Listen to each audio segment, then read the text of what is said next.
ॐ स्थापकाय च धर्मस्य सर्वधर्मस्वरूपिणे अवतारवरिष्ठाय रामकृष्णाय ते नमः।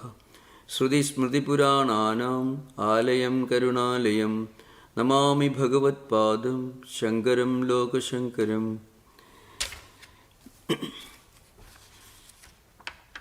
Till now we were discussing one very important foundational text of Advaita philosophy, namely Brahma Sutras. Our purpose was just to introduce the text as such, with some sutras from different contexts, after giving a brief analysis of the first four sutras, which are called Chadusutri, the condensation of the entire Brahma Sutra philosophy. So today we are going to discuss another important foundational text, that is Bhagavad Gita, and after that we will discuss the Upanishads in general. Now, you know why Bhagavad Gita is so very important in this tradition? Because the person who actually brought Bhagavad Gita and presented as an important text was Shankaracharya. This Bhagavad Gita was not known at all before 8th century AD. It was, of course, a part of the Mahabharata, which has got more than 100,000 verses.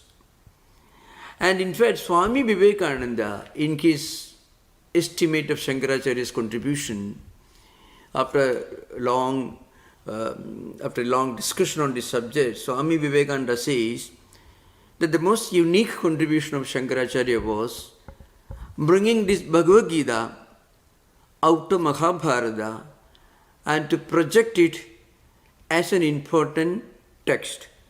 So today, for example, if an Indian ambassador or diplomat visits some cultural functions, or maybe if an Indian scholar visits the Vatican, if they make a present of a representative text of Hinduism, the one book that they often choose as the most important representative canonical work of Hindu philosophy and Hindu spirituality, Vedanta philosophy and Vedanta spirituality, is Bhagavad Gita.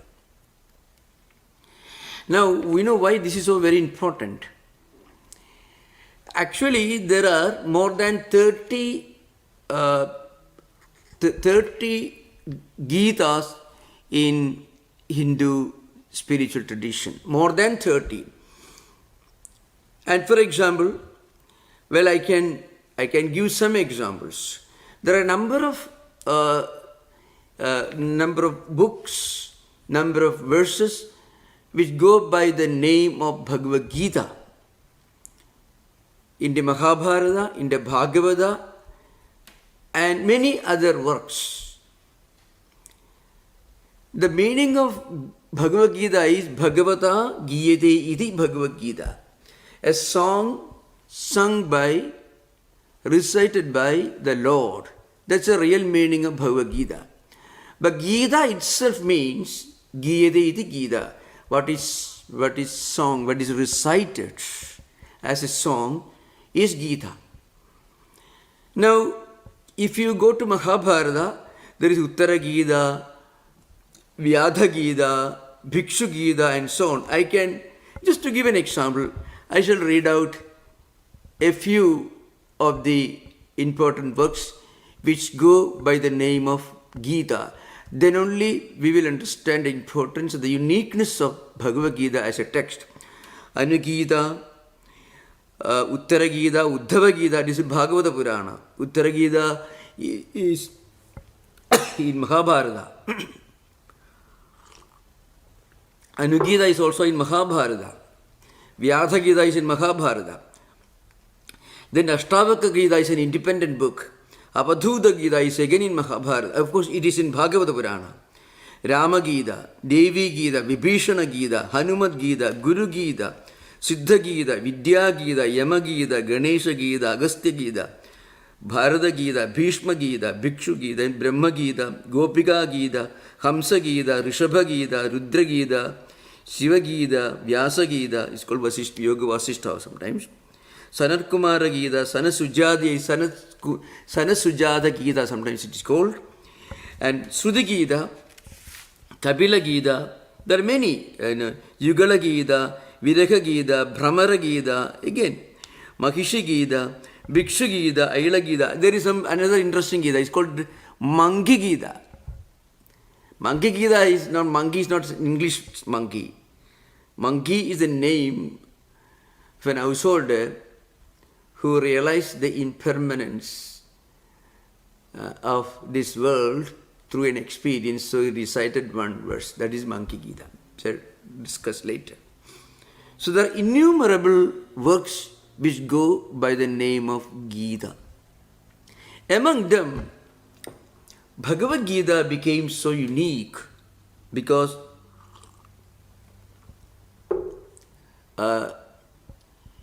Shankaracharya wrote a commentary on this, and from 8th century onwards, it became an important foundational text of Vedanta philosophy.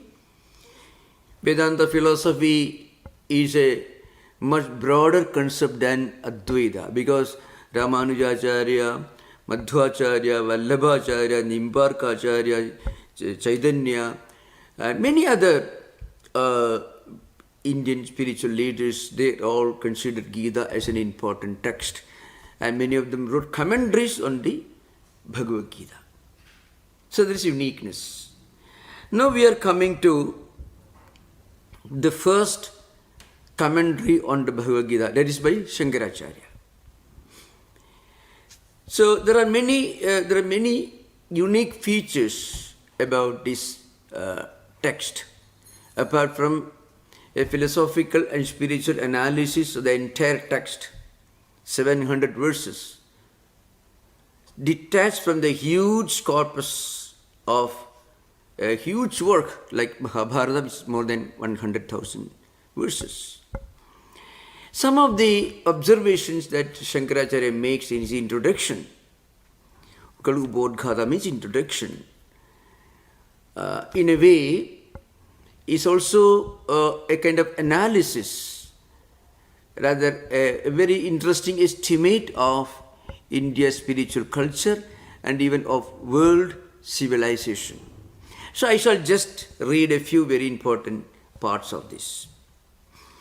At the very beginning, he says, Shankaracharya says, human civilization or human culture or our temperament, it functions at two different levels.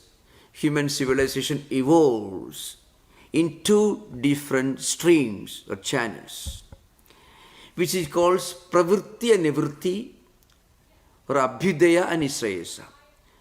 Now, once we get a clear picture of this, we will understand very clearly. Those who have read Toynbee's study of history, those who have read some of the wonderful contributions of the great British historian Arnold Toynbee to a philosophical analysis of the evolution of human civilization as part of the kind of a movement of human of the events in world civilization. It's called, philosophy was elevated by Toynbee to the status of a great philosophy. Behind this very interesting this panorama of events of world civilization, there is an inner message, there is a process, there is an unfolding of this drama of human life.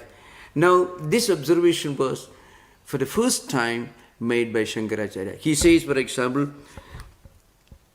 Sa Bhagavan Sushtva idam jagat tasya cha sthitim chikishuhu marijyadin agre sushtva prajapatin pravritti lakshanam dharmam grahayamasa vedoktam tatha anyamsya sanaga sanandanadin utpade nivritti lakshanam dharmam jnana vairagya lakshanam grahayamasa dividhohi vedokto dharmaha pravritti lakshano nivritti lakshanascha. Very simple, small, little paragraph. What he says, for example, last part. Dividhohi vedokto dharmaha pravritti lakshano nivritti lakshanascha. Human civilization moves in two different channels, two different dimensions of this unfolding of human civilization, this drama of human civilization. One is pravritti lakshana, the other is nivritti lakshana.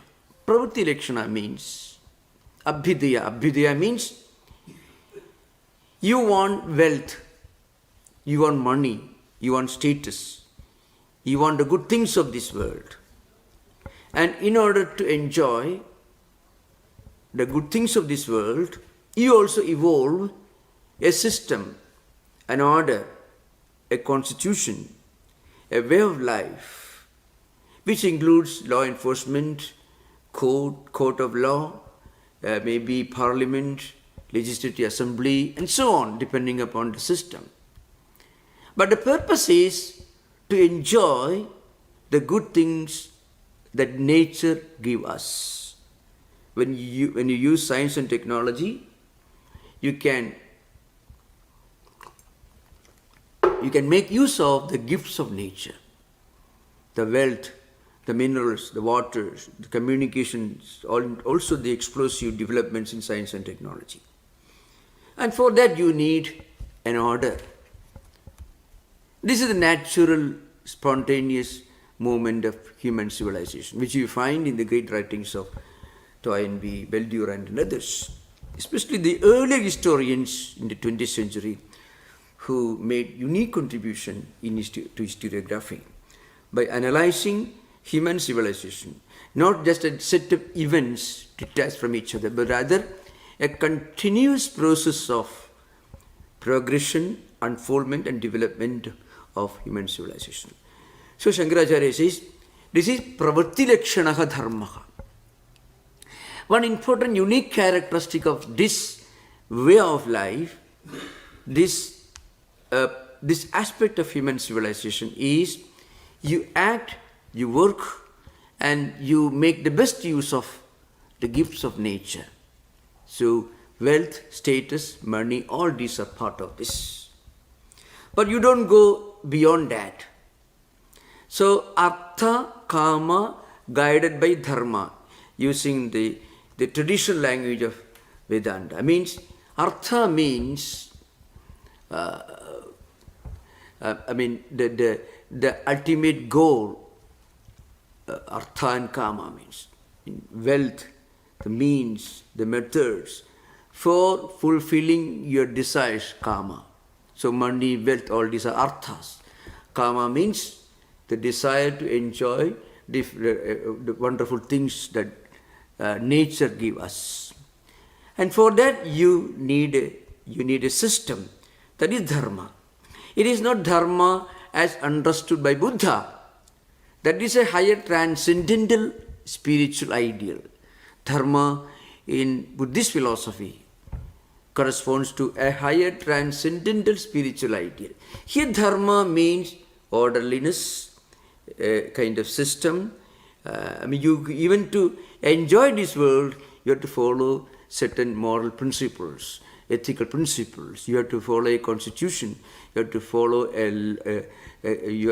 the principles of modern legislature or parliament or whatever, senate or whatever it is. It is called abhidaya. Now, another stream, another dimension of human civilization is nivritti. But remember, this is limited to a small number of people. What do you think of a man like Buddha? I mentioned Buddha's name because there is a drama behind Buddha's going away from his palace and taking to this mendicant's life. So it is so touching, so moving and so well known to most of our friends listening to this. That's why I give Buddha's example. A man like Buddha who was born as a prince, he was living in a luxurious palace till 28th year. And then he leaves his palace, walks almost 1,000 miles. He goes to Bodh Gaya, sits under a tree and starts practicing meditation. Now, what was he seeking? He did not have any desire for dharma, artha or kama. Means he did not have any desire for the tools of enjoyment or for any desire, and also for some kind of orderliness that will enable him to enjoy the fruits of nature. He didn't have any desire. See, he did not have any desire for abhyudaya. The word abhyudaya is the Sanskrit word. These words have certain unique technical implications. Now, Shankaracharya says, the way of life explained in the Vedas has two dimensions. One is abhyudaya, which also stands for pravritti lakshana. Its unique important characteristic is action, activity for achieving tools that will help you to enjoy your or to fulfill your desires. The other one exemplifies Buddha, means it is exemplified in the life of Buddha. Buddha didn't want to live in his palace. He left the palace when he was 28 years old. And then he was seeking something else, something higher. When he confronted the reality, the dark realities of life, like old age, death and sickness, he wanted to find out an answer, because this is common. These three aspects are common to every human being. So he wanted to know, is there something beyond that? He was seeking what is called nivritti lakshana, means that particular word is nisrayasa, the higher transcendental spiritual value that you seek when you feel that you have enough of this world, enough all these enjoyments. Now you are looking for something higher, something transcendental. This statement, that means Dividhohi Vedokto Dharmaha Pravritti Lakshana Nivritti Lakshanascha Jagadasthiti Karanam, etc. It continues the statement later. It is a very famous statement which comes at the very beginning of Shankaracharya's introductory bhashya. It's called introduction, called Ubodhghata, at the beginning of his commentary on the Gita. So you can imagine here, a commentary becomes a great philosophical thesis. And before that, of course, he says, God created this world, then God wanted to take care of this world, and then he taught these two types of, these two different ways of life, two mutually contradictory, apparently contradictory ways of life. One is moving away from worldly prospects. The other one is moving towards worldly prospects. And then he says, and elsewhere he says, in order to preserve this tradition, in order to preserve this human civilization based on enjoyment of the gifts of nature and following a pattern, a law and a constitution and orderliness, God created 10, he gave birth to 10 great sages. They are called Prajapatis. That comes in other books. So, Marichi, Atri, Angiras, Pulastya, Pulaha, Kratu, Prajedasam, Vasishtam, Bhrugum, Naradamevacha. I mean, Marichi, Atri, Angira, Pulastya, Pulaha, Kratu, Prajedasa, Vasishta, Bhrugu, Narada, etc. This is now, remember, so he says, in order to preserve this way of worldly life, God created 10 sages. And these 10 sages, they are our ancestors. Now, this may be part of a mythology. So you have to remember, you can find in this text, one part of the bhashya is taken from our belief or myths and mythological books like Puranas, etc., which we cannot historically prove. We cannot prove that all these great sages really existed. We don't know that. These 10 sages called Prajapati, Prajapateha. We cannot prove historically. But at the same time, we can very well understand the fact that human civilization actually moved through 2 different channels. The great epoch makers, man like Christ or Buddha or Shankara or Sri Ramakrishna, these are grand examples of people who did not want to live a normal worldly life. Marriage, children, job, secure, Medicare or insurance or anything of the kind. They were looking for answers to some higher questions. Another example in recent times, you can see Ramana Maharshi is an example. Ramana Maharshi also, he lived for some time. He was a young man, and one day he suddenly left his home, and he thought, well, he was looking for something higher. An example of turning from pravritti lakshana to nivritti, means from the empirical to the transcendental way of life. So, in this process, in this work, so sometimes the commentator, he refers to some mythological books where these great teachers and sages and their names are mentioned. That's one part. But there is also this tremendous idea that behind the evolution, the unfoldment of human civilization, there were these 2 streams. Those who look for answers to some of the fundamental philosophical and spiritual questions of human life, and those who just wanted to be part of the empirical, the normal way of life. Now, this is one. Then he says, the commentator says, I'm just reading from his commentary. Jagadasthiti karanam praninam sakshar abhyude nisreyasa hetuhu yasa dharmo brahmanadyehi varnibhihi asamibhihi cha sreyo tibhihi anushthiyamaneha. So this dharma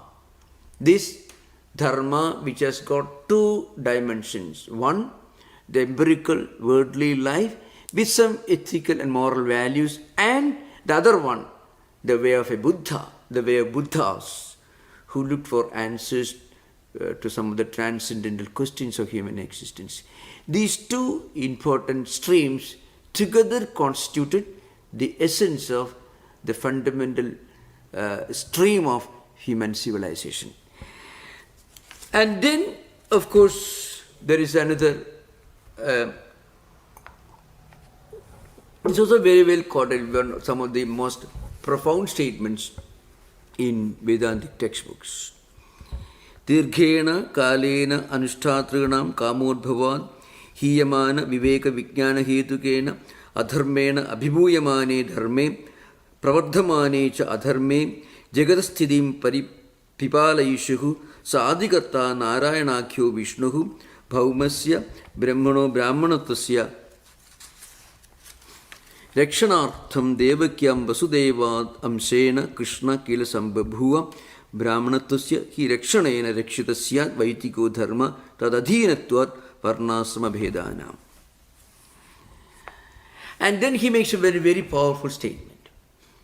How do we lose some of the most fundamental spiritual values that shaped human civilization? We can, in the context of Western civilization, for example, you can see for yourself.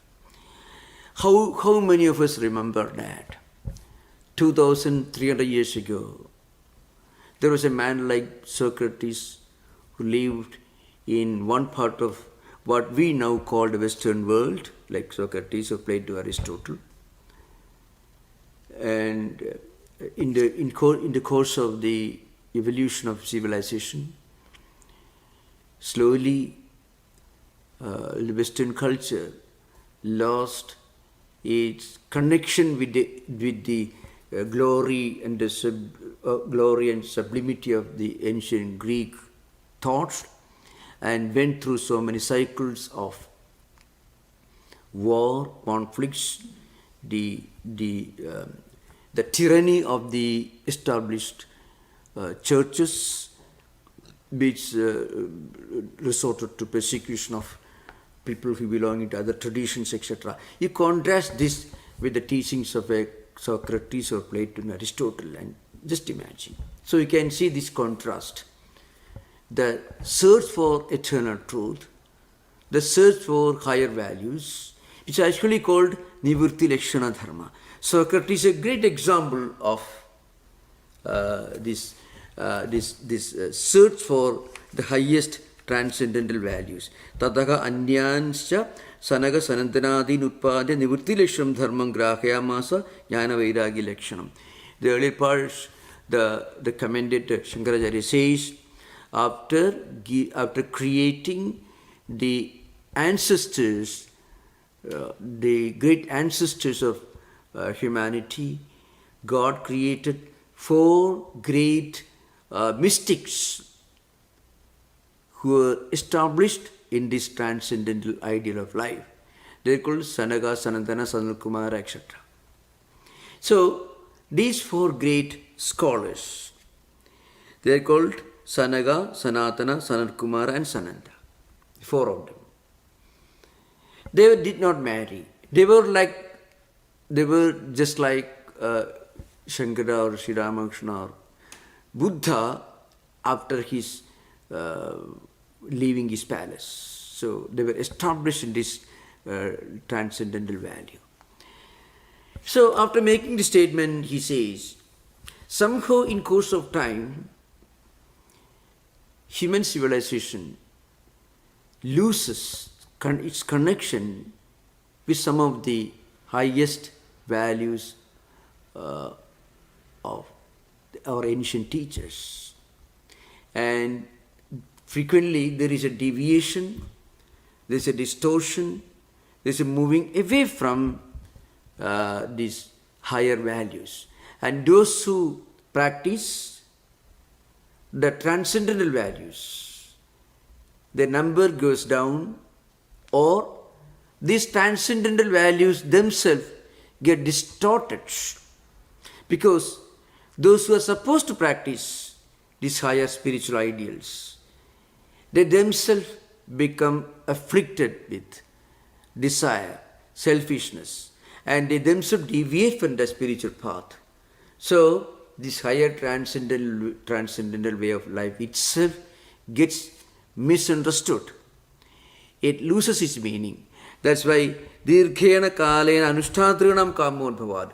Those who are supposed to practice, those who are expected to practice, those who are expected by society to practice these higher values, they themselves become afflicted or affected by selfishness and desire for worldly enjoyments. So what happens is, these higher values themselves often get misrepresented or misinterpreted. And slowly they fade away from human society. This is how some of the highest values that you actually find in the teachings of some of the great mystics of ancient times, they do not necessarily have a positive impact on human civilization, because those who are supposed to practice these higher values themselves become afflicted by desire and selfishness. And as a result of this, higher values go down, and worldly values, or the desire for worldly enjoyments at any cost, without even dharma, that desire, selfishness, all this, they increase, and correspondingly the higher spiritual values decrease. So decrease in spiritual values, an increase in worldly things, worldly selfishness, desires, etc. This happens. At that time, there's a mechanism which operates which regulates the movement of human civilization. Great saints are born. Great teachers are born. They may be called incarnations. They may be called teachers. In Sanskrit language, in Vedantic language, they call avatara, acharya, etc.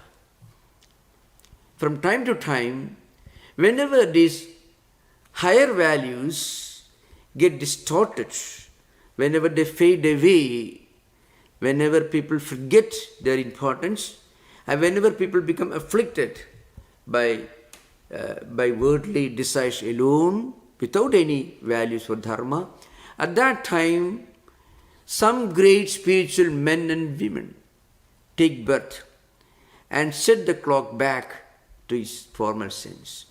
This goes on in all civilizations and countries. This is another important observation.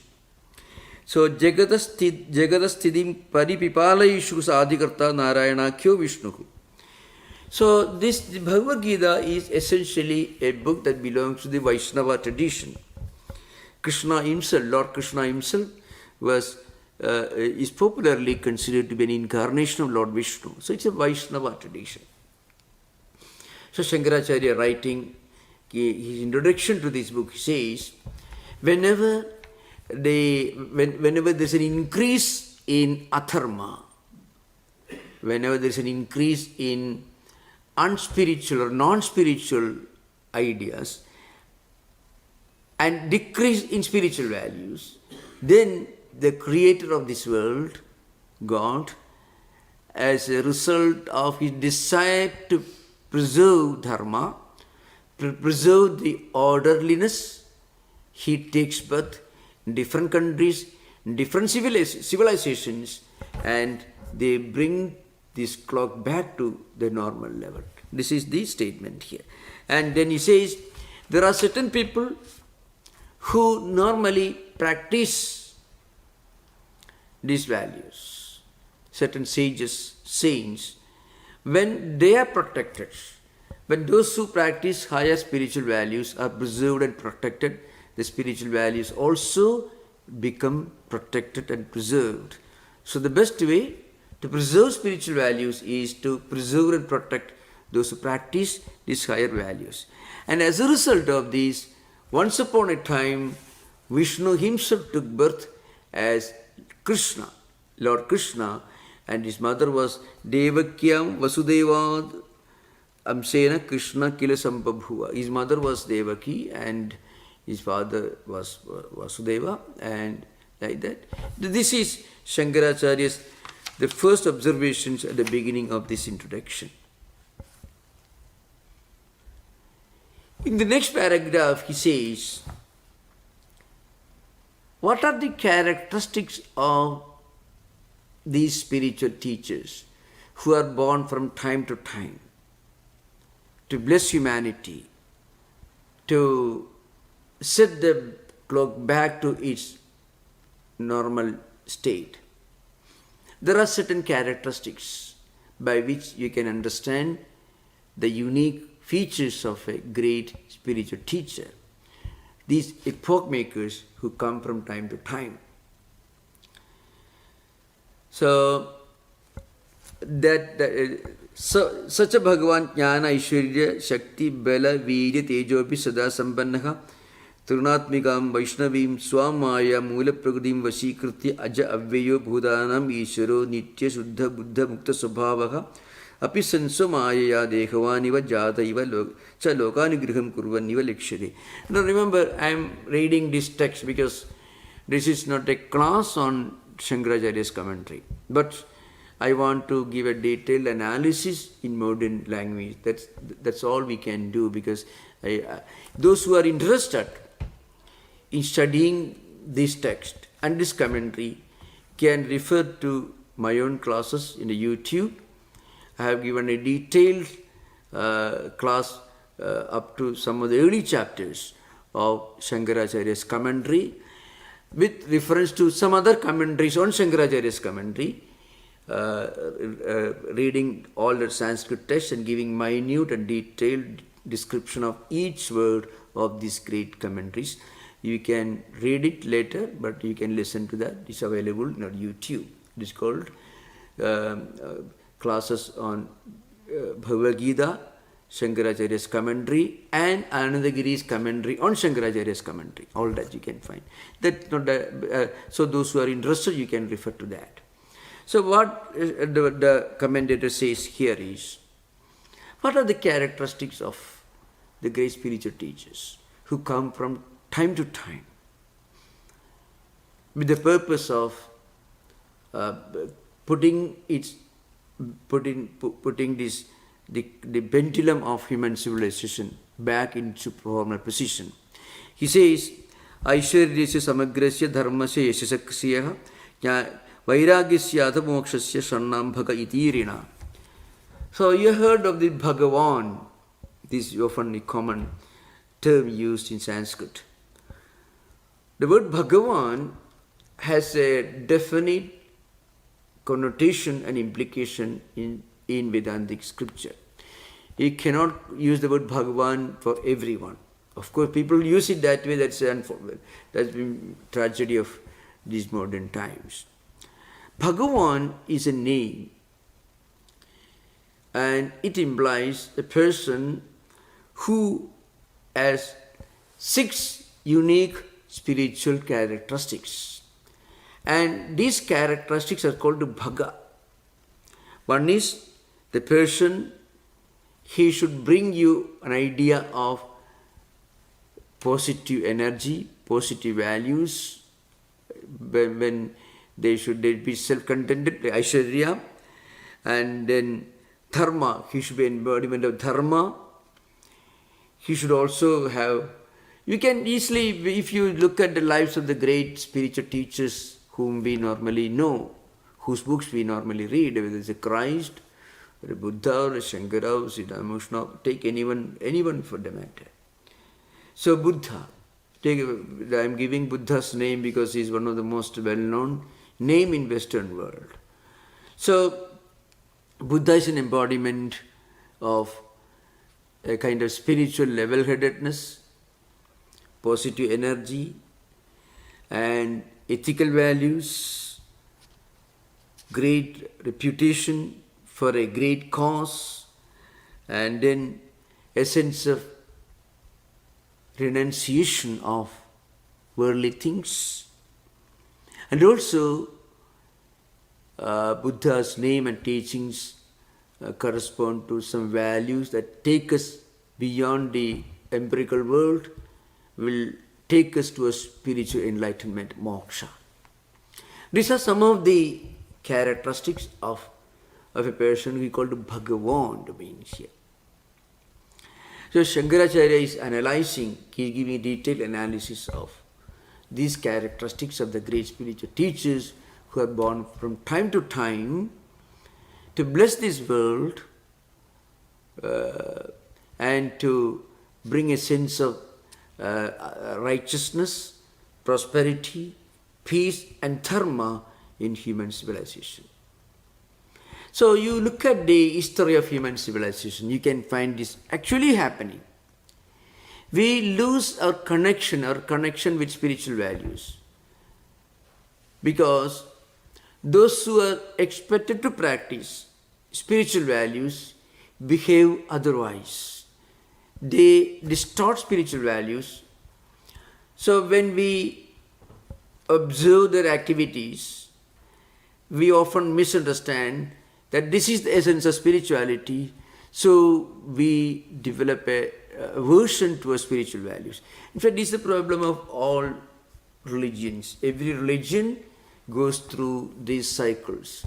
At the beginning, all great prophets and religious teachers, they go through this ascent.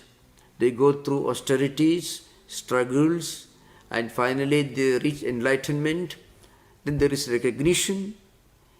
And then after their passing away, many great people joined and follow their teachings. But in course of time, the followers become very proud because they get a lot of recognition, lot of appreciation from society. And at that time, sometimes they misuse their position in society. As a result of this, people start taking a very, very negative view of religion itself. All religions go through this process. At the beginning, all the great founders of the great religious traditions, they go through these struggles. Anyone you can see, all the great, there is not, I don't want to mention any name, but you can see whether it's Christ was crucified. Buddha, of course, was misunderstood during the early part of his career. So even Shankaracharya had to go through this. Everyone, Sri Ramakrishna, any great spiritual teacher, or even the sages and mystics of Western world, whether centuries of Avila, or any of these great mystics you find. There is, at the beginning, there is this struggle to move away from worldliness, movement towards higher values. Then there is the ascent to recognition, appreciation from society, and then their influence increases. A large number of people follow their teachings, and then institutions and organizations are established in their name. And in course of hundreds of years, these man-made structures, which were very creative, which played an important role in spreading the spiritual teachings of the great spiritual teachers, they themselves become prison houses. They themselves distort the teachings, they themselves become monopolies of these teachings.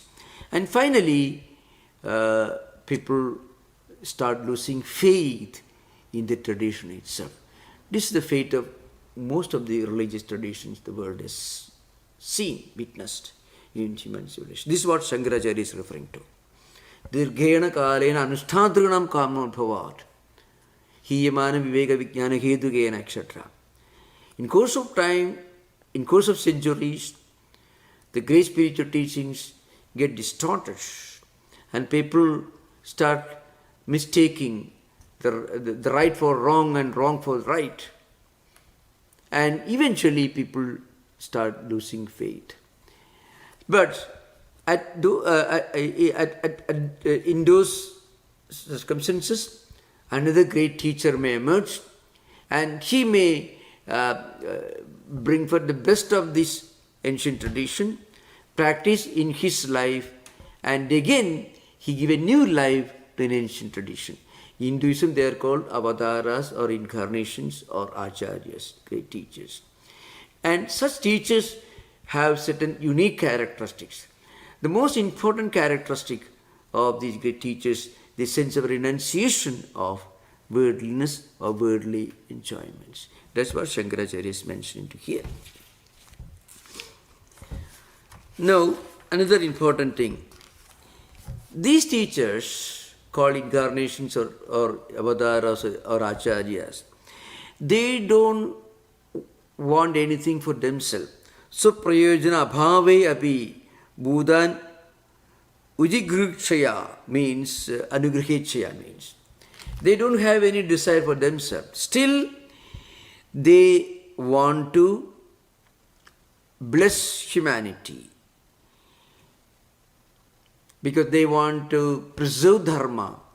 So in the context of Lord Krishna, Shankaracharya says, this God himself incarnated as Lord Krishna and taught Arjuna the great teachings of Bhagavad Gita. And Arjuna is an instrument. The message is meant for the entire humanity. Arjuna happens to be the immediate student or disciple through whom the great teacher wanted to convey this great message to the whole humanity. This is how the great commentator introduces the Bhagavad Gita. And then he says, these great teachings which Lord Krishna taught to Arjuna, it was taken down and later it became a part of Mahabharata. Tam dharmam bhagavada yathopadishtam vedavyasa sarvajño bhagavan gita kehi saptabhiki shlokasadehi upanipabadha. Means, these teachings which Lord Krishna taught to humanity through Arjuna, using Arjuna as an instrument, as a student, as a disciple, were later written down in the form of a book which is called Bhagavad Gita, which has got 700 verses divided into 18 chapters, which became part, a small, tiny part, a fragment of a much bigger work called Mahabharata. This is how the introduction is given. It's a very interesting way. Now, and again, this is also another very important. Tadidam Gita Shastram Samasta Vedartha Sara Sangrahabhudam Durviknyayartham. This is Sanskrit text. What it means is, this Bhagavad Gita is not just a book, it is science. Gita Shastram means it is science. Now, if you read the Gita, interestingly, at the end of the text, Lord Krishna himself says, Arjuna, did you listen to me carefully? Vimrsya edat asheshena yadhesasi tatha kuru. Did you listen to me carefully? Did you understand what I said? And Lord Krishna also says, you use your own reasoning power, your own intellect. And then, if you feel like accepting these great teachings, you practice. Otherwise, don't bother.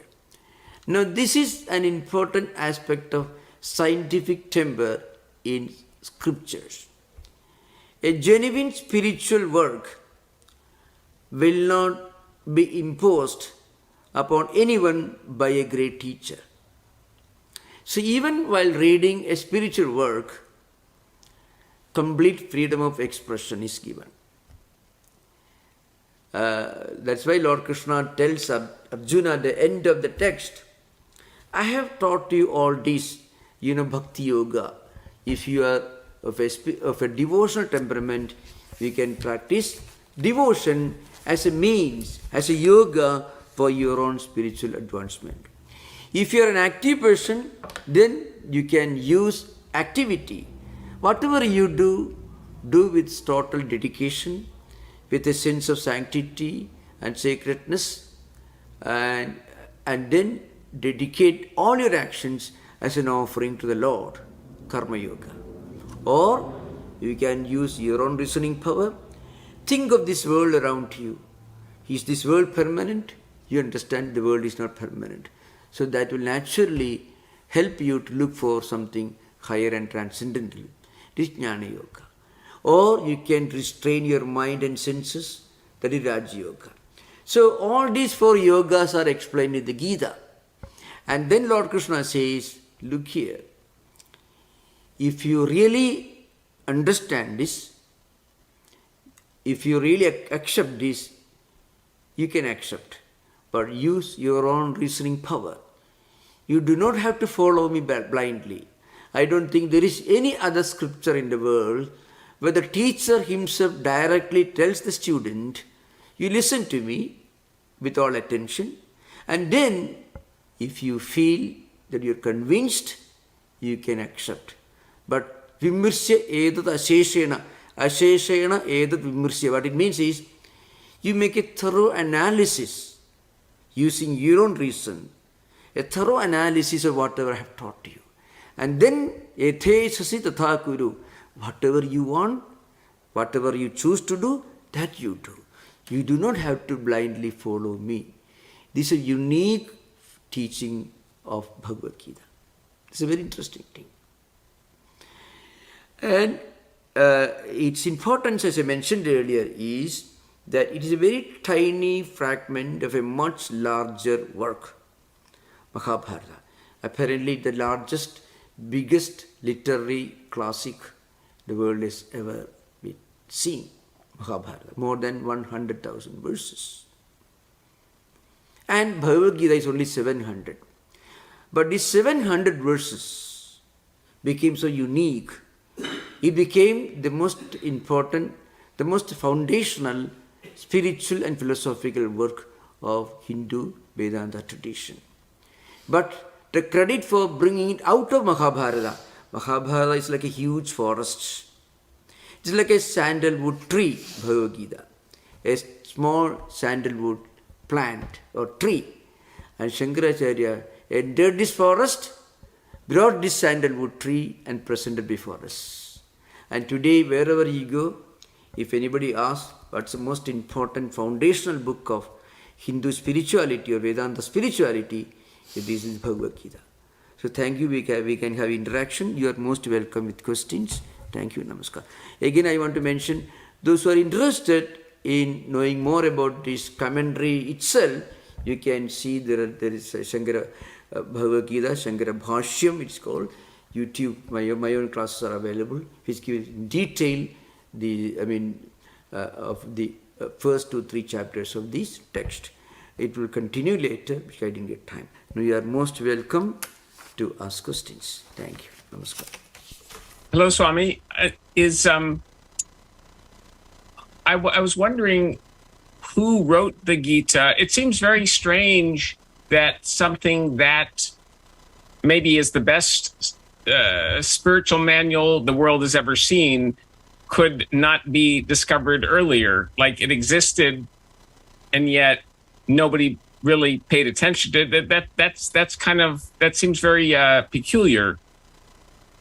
And when was it written? Like how long was it undiscovered? Of course, the language, the style, all these prove that it belongs to the middle of 4th millennium BC. Because Mahabharata belongs to 3rd millennium BC. So, it is popular already in 3rd millennium BC. In fact, you have to remember, one important thing to remember is all these important books were preserved through oral tradition. And in fact, the earliest available manuscript on Hindu tradition belongs to 6th century AD. That's not a very ancient one compared to the antiquity of the Vedas and Bhagavad.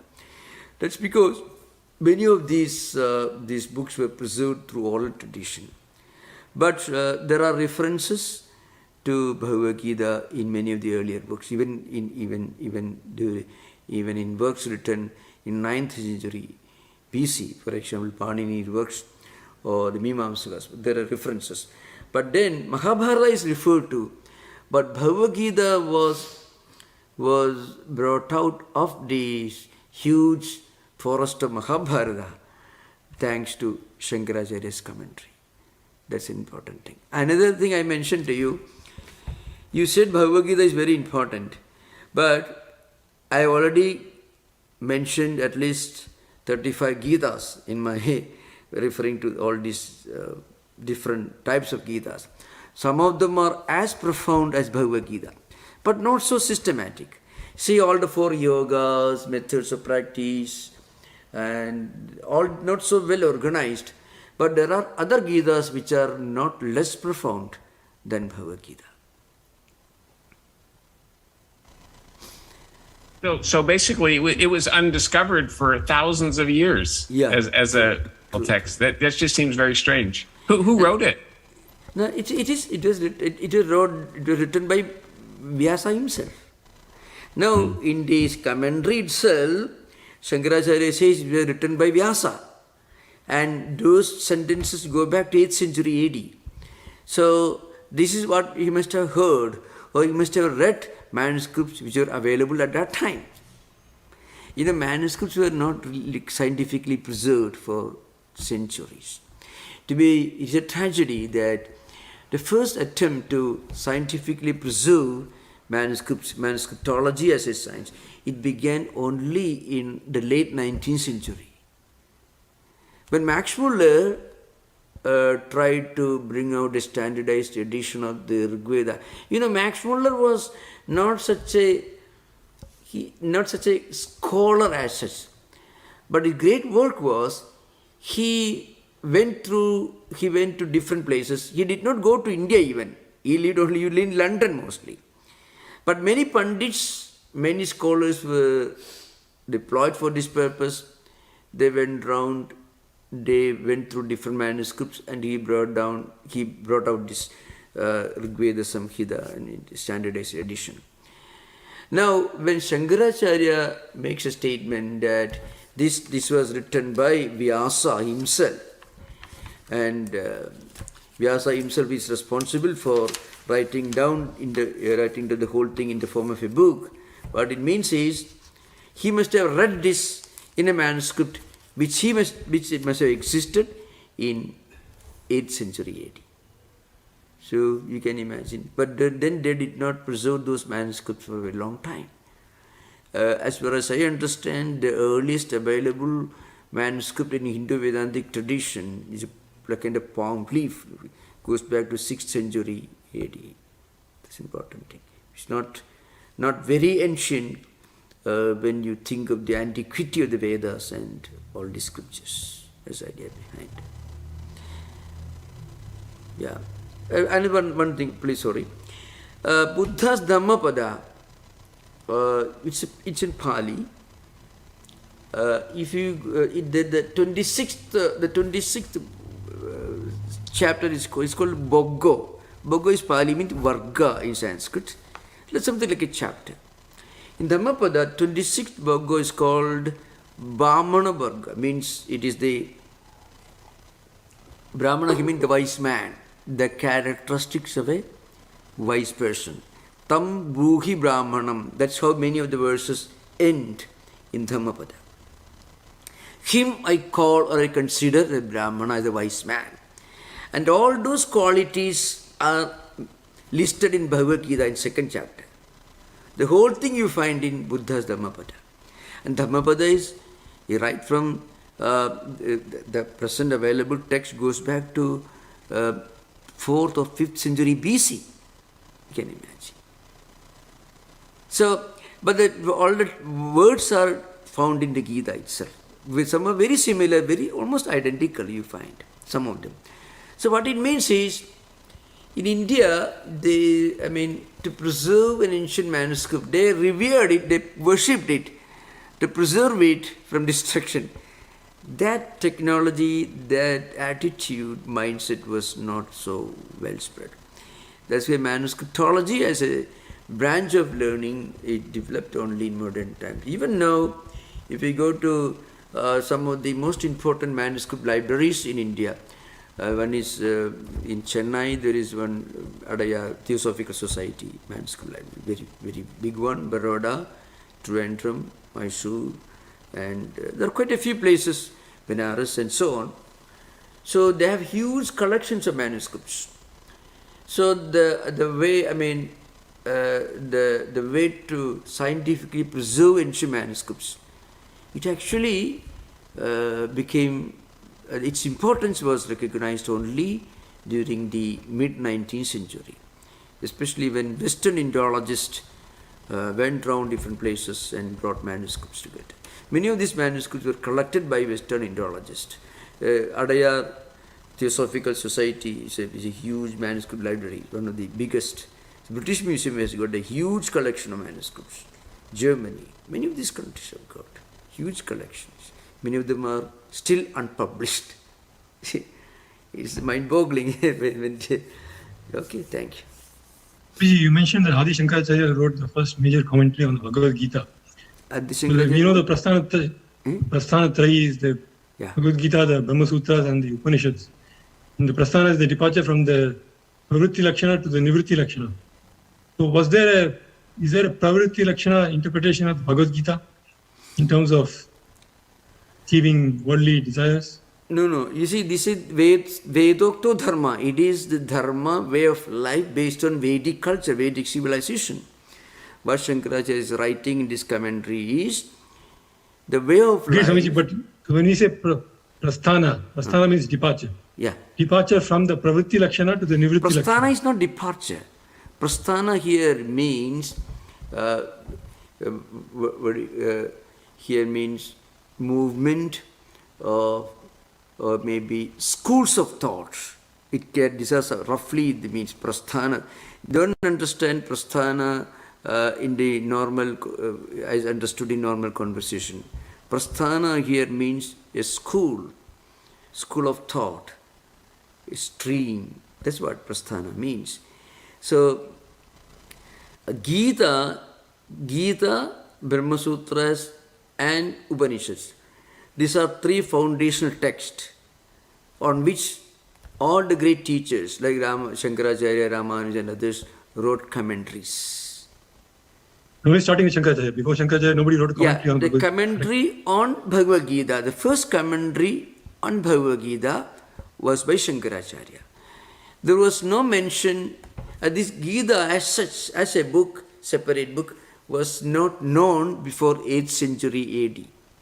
Somebody who is professing Purva Mimamsa, he did not use Bhagavad Gita to push his argument, to support his argument. No. Purva Mimamsakas who lived before Shankaracharya do not mention Bhagavad Gita.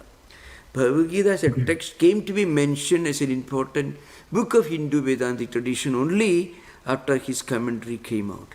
So today, for example, if there are 2 volumes called 18 commentaries on the Bhagavad Gita.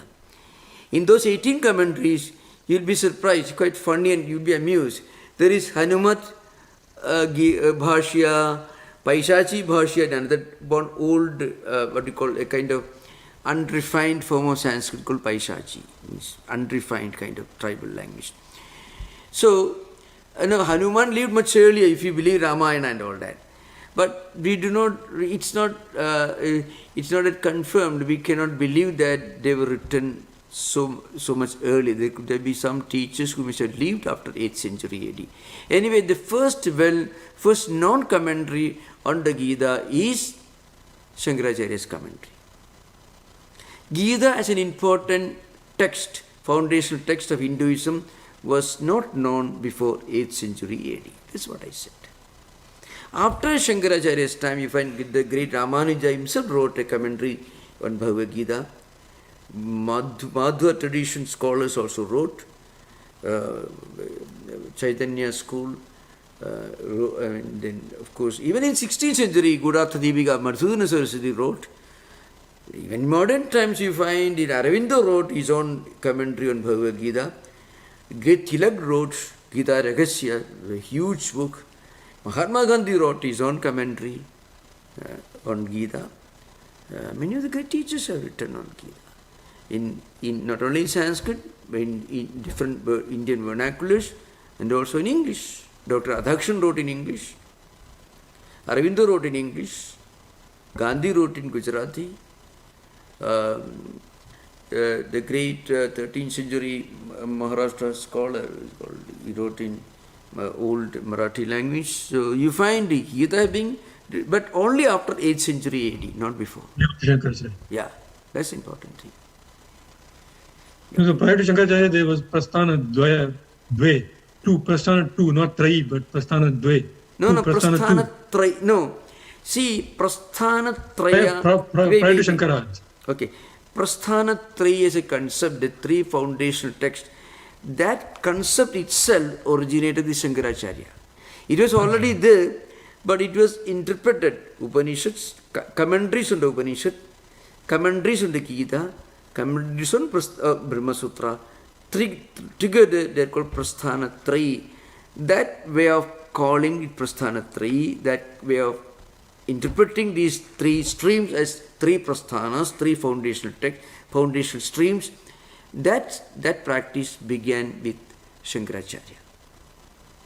And not only that, anyone who did not write a commentary on all these 3 was not supposed to be considered to be an acharya. An acharya should write commentaries on all the 3. The tradition was set with Shankaracharya's emergence. That's the idea. Okay? Pranam, Swamiji. Yeah. This is not a scholarly question. It's more a follow-up from your lecture on Friday night.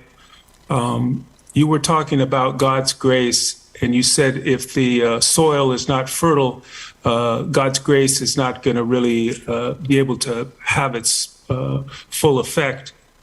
My question is, this is about sadhana. For success in sadhana or to advance in sadhana, how much is due to our self-effort and how much is God's grace or the Guru's grace? Yeah, our self-effort actually prepares us for understanding grace. This is an important thing. Our self-effort removes obstacles that stand in the way of our own developing our ability to recognize God's grace as God's grace. This is an important thing.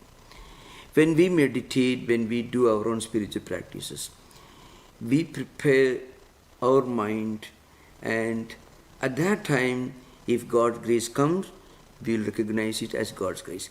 Well, there are many examples in Sri Ramakrishna's Gospel. For example, Sri Ramakrishna says, suppose there is a boat and which is tied to an anchor.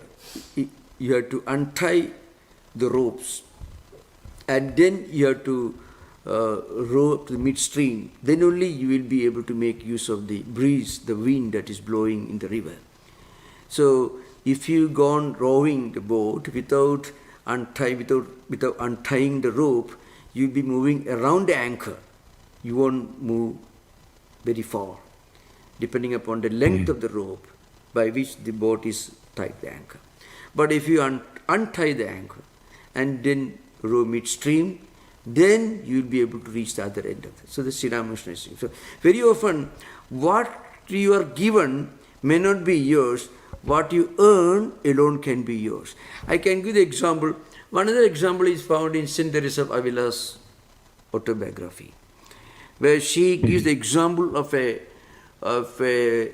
farmer trying to irrigate the field.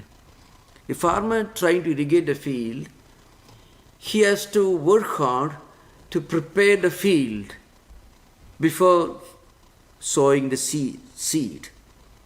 Suppose, and not only that, he can of course bring water from a nearby river, from a pond, or from a well or water mill, as mentioned in the book. But before he irrigates the field, he has to remove all the weeds and grass and thorns from the field. If he just irrigates the field before and without removing the weeds will grow. You won't get any harvest. So if you really want to get a harvest, first you have to remove the weeds and grass. So our own effort is our own way of removing the thorns and weeds from our mind, so that our mind is ready before we start irrigation. And then suppose you have already prepared the field by removing grass and weeds. Then if it starts raining, then naturally is God's grace. These are very great examples. So also you find in Holy Mother Sri Sarada Devi's life. Some devotees went to Holy Mother. They complained. They are doing a lot of meditation. They are doing a lot of spiritual sadhanas. Nothing is happening. Then Mother told them, just because you are doing a lot of meditation and japa, do you think that God should appear before you? So you go to a market, you want to buy vegetable. You pay the money. I paid you the credit card. You give me a packet of vegetables. Like that, you cannot demand just because you have worked hard. You cannot demand. Then, in another context, some other devotees went to Holy Mother. They said, "Oh, God's grace is always there, so we don't have to do anything." Then Mother corrected them also. Mother said, "Look here, I am myself doing japa all the time, lot of meditation all the time. So, you have to make your own effort. Then only you will be able to understand grace as grace." So, our own effort is not designed to produce an effect, but the effect is we prepare ourselves, our mind, for God's grace. So if you are not ready, if you have not made our own mind ready, then we won't be able to recognize God's grace as God's grace. We will think it's an accident. You have heard of the story. One man prayed to God for maybe for $1,000, and he was in need of $1,000. No, rather, maybe he was praying for $1,000. So one day he was walking, he found a wallet lying on the street, and he opened. He found $500.